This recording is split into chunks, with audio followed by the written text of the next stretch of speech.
स्वागत है आपका उस दुनिया में जहां हर कहानी में छुपा है एक एहसास। डायरी स्टोरी वर्स में।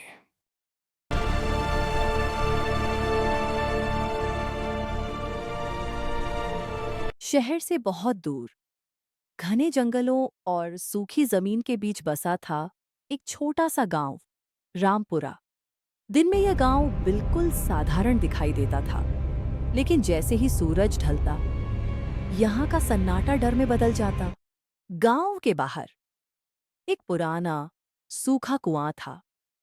वो कुआं जिसमें सालों से पानी नहीं था, लेकिन कहते हैं उसके अंदर किसी की अधूरी चीखें आज भी कैद हैं। गांव वाले सूर्यास्त के बाद उस रास्ते से गुजरना छोड़ चुके थे। बच्चों को सख्त हिदायत थी कि अंधेरा होते ही घर से बाहर कदम नहीं रखना, क्योंकि 20 साल पहले उसी कुएं के पास कुछ ऐसा हुआ था जिसने पूरे गांव की किस्मत बदल दी। उस समय गांव में एक औरत रहती थी। नाम था सुजाता। सीधी सादी, लेकिन अलग थलग। लोग उसे अजीब समझते थे, और एक दिन अफवाहों ने उसे दोषी बना दिया। गुस्से में अंधे हुए कुछ लोगों ने उसे उसी कुएं के किनारे घेर लिया। आसमान में बिजली चमकी, हवा तेज चली, और अगले ही पल वो औरत अंधेरे कुएं में गिरा दी गई। कहते हैं डूबते वक्त उसकी आंखों में डर नहीं था, बल्कि बदले की आग थी। उस दिन के बाद गांव में अजीब घटनाएं शुरू हो गई। रात के ठीक 12 बजे कुएं के आसपास किसी के रोने की आवाजें सुनाई देती। कभी किसी को सफेद साया दिखाई देता, तो कभी सूखी जमीन पर गीले पैरों के निशान।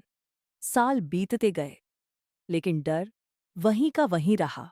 फिर एक दिन गांव में लौटा एक युवक, विक्रम, पढ़ा लिखा और इन बातों पर विश्वास न करने वाला।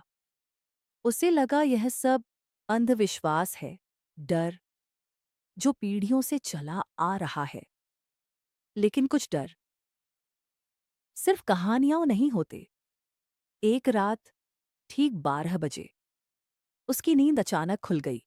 कमरे में सन्नाटा था, लेकिन हवा में एक फुसफुसाहट तैर रही थी, जैसे कोई बहुत धीरे से उसका नाम ले रहा हो। खिड़की के बाहर, दूर कुएं के पास, एक सफेद साया खड़ा था। लंबे बाल, झुका हुआ सिर, और बिल्कुल स्थिर खड़ा हुआ। हिम्मत जुटाकर वह बाहर निकला। हाथ में टॉर्च थी, लेकिन दिल की धड़कनें उससे तेज चमक रही थीं। जैसे जैसे वह कुएं के पास पहुंचा, हवा ठंडी होती गई, और अचानक टॉर्च बुझ गई।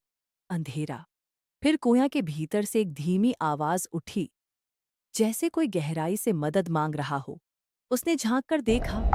नीचे सिर्फ अंधेरा नहीं था, बल्कि जैसे कोई अदृश्य शक्ति उसे नीचे खींच रही हो। अगली सुबह पुराने सच सामने आए। उसे पता चला कि उसके अपने परिवार का नाम भी उस घटना से जुड़ा था। और उसी रात डर ने अपना असली रूप दिखाया। घर का दरवाजा खुला मिला, कमरा खाली था, और जमीन पर गीले पैरों के निशान जो सीधे कुएं तक जा रहे थे। कुएं के किनारे एक मासूम खड़ी थी। आंखें बदल चुकी थीं, चेहरा भावहीन था, जैसे किसी और की आत्मा ने शरीर को अपना घर बना लिया हो। हवा अचानक थम गई, और फिर कुएं के भीतर से एक आकृति उठी। वो वही थी जिसे सालों पहले अंधेरे में धकेल दिया गया था। लेकिन इस बार वो अकेली नहीं थी, उसके साथ था बदले का वादा। गांव वालों को अपनी गलती का एहसास हुआ। सालों पुराना अपराध अब लौट चुका था। डर और पछतावे के बीच उन्होंने फैसला लिया, कुएं को हमेशा के लिए बंद कर दिया जाए। सुबह होते ही पूरा गांव इकट्ठा हुआ। मिट्टी, पत्थर और प्रार्थनाएं सब उस गहराई में डाले गए। धीरे धीरे वो कुआं जमीन के बराबर हो गया। सन्नाटा लौट आया, जैसे सब खत्म हो गया हो। लेकिन कहते हैं रात के बिल्कुल शांत पलों में अगर कोई उस जगह के पास खड़ा हो, तो मिट्टी के नीचे से बहुत धीमी एक पुकार आज भी सुनाई देती है और वो पुकार अब भी किसी का नाम लेती है। अगर आपको धैर्य स्टोरीवर्स की ये कहानी पसंद आई हो तो अंधेरे में खो जाने से पहले इस वीडियो को लाइक जरूर करें, अपने दोस्तों के साथ शेयर करें, नीचे कमेंट में बताएं कि अगली कहानी कैसी हो और ऐसी ही रहस्यमयी और दिल छू लेने वाली कहानियों के लिए धैर्य स्टोरीवर्स को अभी सब्सक्राइब करें, क्योंकि यहाँ हर कहानी में छुपी है एक नई दुनिया।